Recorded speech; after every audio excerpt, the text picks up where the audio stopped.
All the world's a stage. And all the men and women merely players. They have their exits and their entrances, and one man in his time plays many parts, his acts being 7 ages. At first, the infant, mewling and puking in the nurse's arms. Then the whining schoolboy, with his satchel and shining morning face, creeping like snail, unwillingly to school. And then the lover, sighing like furnace, with a woeful ballad made to his mistress' eyebrow. Then a soldier, full of strange oaths and bearded like the pard, jealous in honour, sudden and quick in quarrel, seeking a bubble reputation even in the cannon's mouth. And then the justice, in fair round belly with good cape and line, eyes severe and beard of formal cut, full of wise saws and modern instances, and so he plays his part. The 6th age shifts into lean and slippered pantaloon, with spectacles on nose and pouch on side. His youthful hose well saved, a world too wide for his shrunk shank, and his big manly voice turning again towards childish treble, pipes and whistles in his sound. Last scene of all, that ends the strange eventful history, is second childlessness and mere oblivion. Sans teeth. Sans eyes. Sans taste. Sans everything. William Shakespeare was an English playwright, poet, and actor. He is regarded as the greatest playwright and the greatest writer of the English language. Born in April 1564 in Stratford-upon-Avon, England, Shakespeare wrote 39 plays, 154 sonnets, and 2 long narrative poems. Among his plays were comedies like A Midsummer Night's Dream, Tragedies like Romeo and Juliet, And histories like King Richard III, also known as King Richard the Turd. Oh, funny, Emily. Oh. Shakespeare also contributed many words to the English language, like bandit, dwindle, newfangled. Lackluster, lonely, skim milk, swagger, Addiction, assassination, and bedazzled. scuffled, cold-blooded, eyeball, and uncomfortable. oh, And phrases like a laughingstock and wearing one's heart on one's sleeve. a wild goose chase, and in a pickle. All that glitters isn't gold. Too much of a good thing. Oh, and devil incarnate. There are theatre companies and festivals all around the world dedicated to exclusively performing Shakespeare's plays. Such as the Royal Shakespeare Company in Stratford-upon-Avon. One of our famous Queensland actors, the late Bille Brown, performed with them in the early 80s. The Grin and Tonic Theatre Troupe and Steak and Shire Theatre Company in Brisbane. The Bell Shakespeare in Sydney. The Complete Works Theatre Company in Melbourne. And the Shakespeare Theatre Company in Washington, D.C. Shakespeare also continued writing his works in home isolation during the Black Plague, didn't he? That's right, he did. So don't give up, thespians, as we see through COVID-19. If Shakespeare can do it, so can we. Considered one of the greatest love stories ever written, Shakespeare's Romeo and Juliet has truly passed the test of time. Set in the beautiful city of Verona, our tale begins with an age-old rivalry between two powerful families, the Montagues and the Capulets. This story has been told over and over again for centuries, but its most famous telling is the 1950s musical West Side Story. Juliet, daughter of the Capulets, is made to attend family celebrations in the hopes that she will fall in love with her fiancé, Paris. Romeo, son of the Montagues, with a recently broken heart, seeks to find quick remedy, and so with the help of his cousin and friend, gate-crash the party. It is here that these star-crossed lovers collide by chance, and a quick dance and a few words later, and it is love at first sight. But the serious nature of this ancient quarrel looms above. Can their love conquer the hate? Or does this hatred run too deep for true love to prevail? These are the conflicting emotions from which Juliet's heart-torn monologue grows. Oh, Romeo. Romeo. Wherefore art thou Romeo?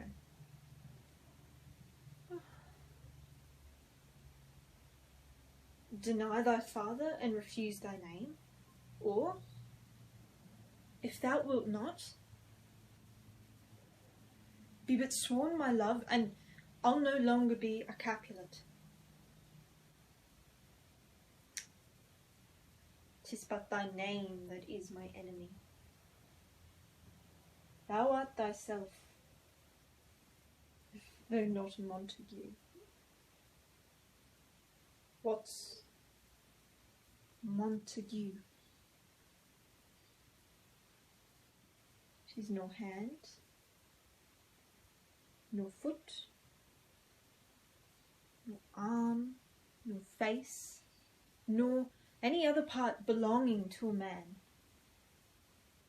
Oh, be some other name. What's in a name?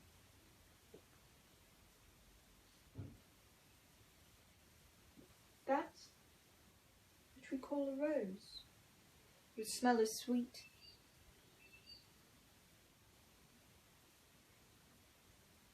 So Romeo would, were he not. Romeo called, retain that dear perfection which he owes without that title.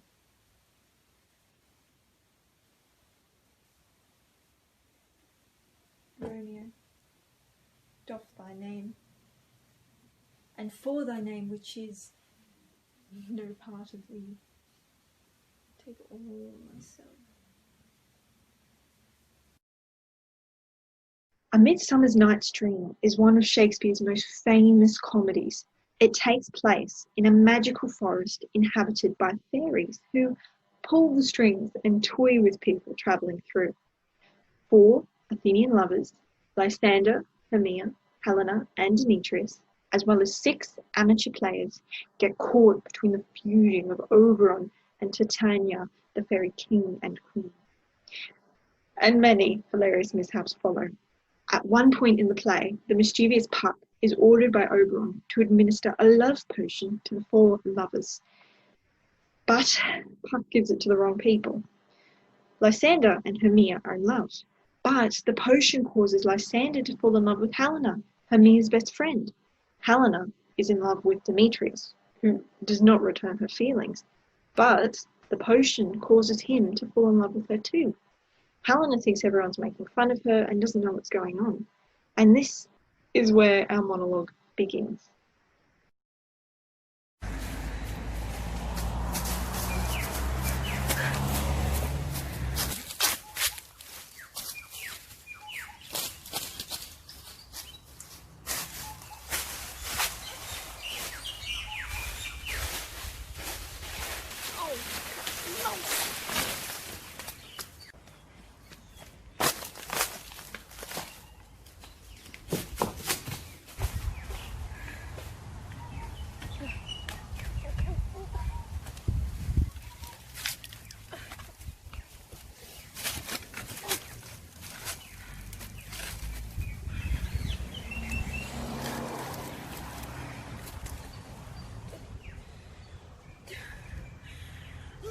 she is one of this confederacy. Now I perceived they have conjoined all three to fashion this false sport in spite of me. Injurious Hermia, most ungrateful maid. Have you conspired? Have you with these contrived to bait me with this foul derision? Is all the counsel that we two have shared? Sisters' vows. The hours that we have spent when we have chid the hasty-footed time for parting us. Oh, it's all forgot. All school days friendship, childhood innocence. We, Hermia, we, like two artificial gods, have with our needles created both one flower, both on one sampler, sitting on one cushion, both warbling of one song, both in one key, as if our hands, our sides, our voices, minds were incorporate. So we grew together, like to a double cherry, seeming parted, but yet a union in partition, two lovely berries molded on one stem. So, with two seeming bodies, but one heart.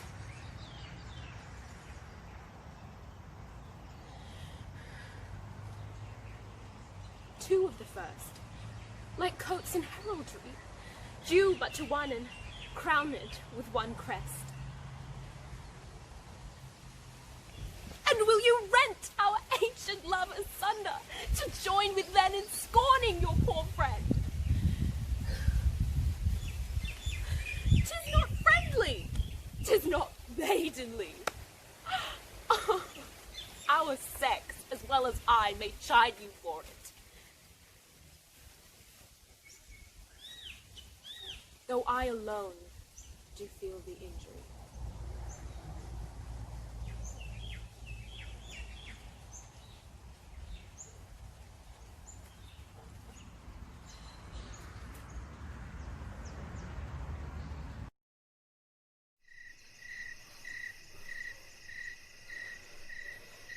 Give me another horse.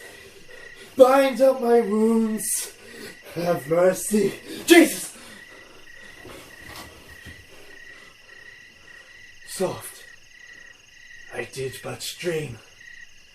O coward conscience, how dost thou afflict me?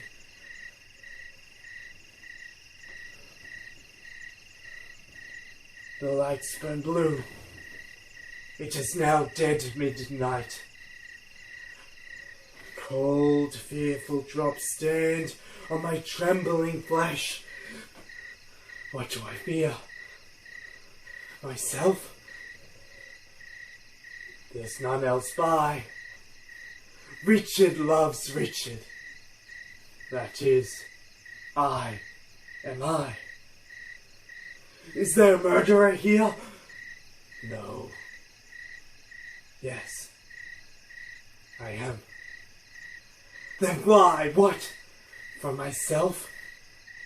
Great reason why. Lest I revenge. What? Myself upon myself? Alack, I love myself. Wherefore? For any good that I myself have done unto myself? Oh no. Alas, I rather hate myself, for hateful deeds committed by myself. I am a villain. Yet I lie. I am not. Fool, of thyself speak well. Fool, do not flatter. My conscience has 1,000 several tongues, and every tongue brings in a several tale, and every tale condemns me for a villain. Perjury, perjury in the highest degree, murder, stern murder in the direst degree. Oh, several sins, all used in each degree, thrown to the bar, crying all guilty, guilty. I shall despair, for no creature loves me, and if I die, no soul shall pity me. Wherefore should they, since I myself find in myself no pity to myself? Methought all the souls that I had murdered came to my tent, and all threatened tomorrow's vengeance on the head of Richard.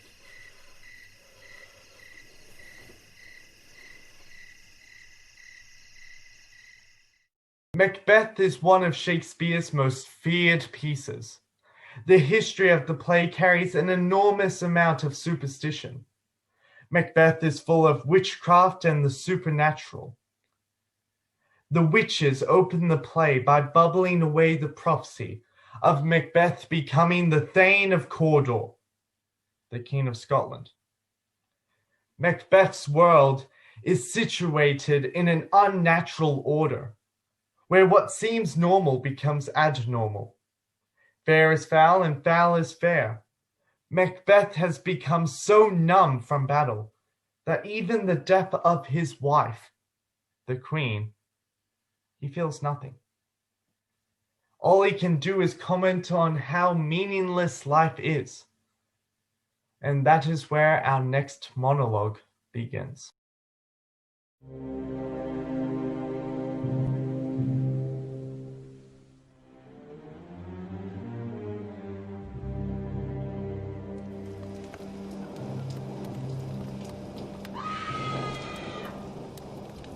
Wherefore was that cry? The Queen is dead. She should have died hereafter. There would have been a time for such a word. Tomorrow and tomorrow creeps in this petty pace to the last syllable of recorded time. And all our yesterdays have lighted falls. Out, out, brief candle, to dusty death. Life is but a walking shadow, a poor player who struts and frets his hour upon the stage. It is a tale told by an idiot, full of sound and fury, signifying nothing.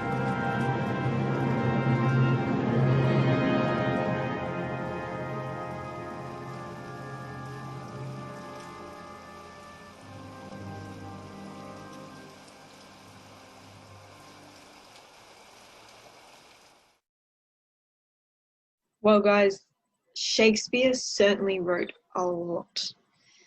Yes, he did. It's awesome. But the language seems complicated. That's true. There is a general fear of Shakespeare, particularly amongst high school students. And we get it. The language can be daunting. It's easy to feel out of your depth sometimes, and perhaps even a little stupid. Oh, damn, Zara. Jeez. Zara, you can't say that. No. Look, that's not the case, and it never will be.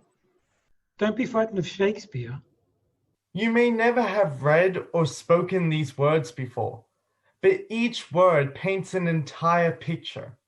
Once you understand this, you'll realize that Shakespeare is incredible. Shakespeare constructed his plays so intuitively that when you go back and read them, you start to understand how much meaning is behind every word. Shakespeare's plays are about real people and real situations. They aren't just for the artistically inclined, but for everyone. So, give Shakespeare a chance. So really take your time when you read his plays. Really try to understand what's going on and just relax. Look for meaningful clues in the text. It will get easier and easier to understand. And one day, we hope you come to enjoy Shakespeare as much as we do. But for now, this is our final performance. We hope you enjoyed this video. Thank you for watching. Chukus, everyone. Break a leg. A warm hand in all your openings. Oh, Zara, really? See you in a crowded foyer real soon. Bye.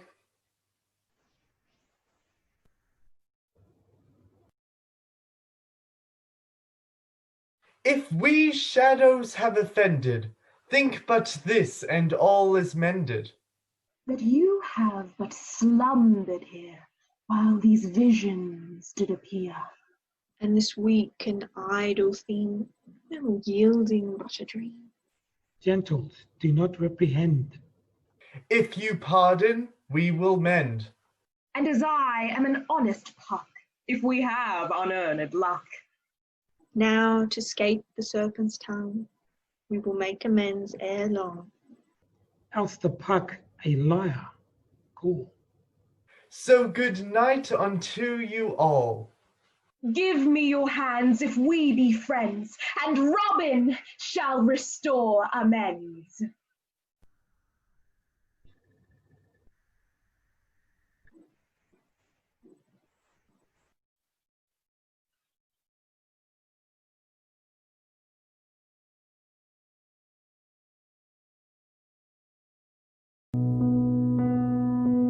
All the world's a stage, and all the men and women in it merely players. They have their exits and their entrances, and one man in his time plays many parts. His acts being 7 ages. First the infant, mewling and puking in the nurse's arms. Then the whining schoolboy with his satchel and shining morning face creeping like snail unwillingly to school. Then the lover, sighing like furnace with a woeful ballad made to his mistress' eyebrow. Then a soldier, full of strange oaths and bearded like the pard, jealous in honour, sudden and quick in quarrel, seeking the bubble reputation even in the cannon's mouth. And then the justice, in fair round belly with good capon lined, with eyes severe and beard of formal cut, full of wise saws and modern instances. And so he plays his part. 6th age shifts into the lean and slippered pantaloon, the spectacles on nose and pouch on side, his youthful hose well saved, a world too wide for his shrunk shanks, and his big manly voice turning again to childish treble, pipes and whistles in his sound. Last scene of all that ends this strange eventful history is second childishness and mere oblivion.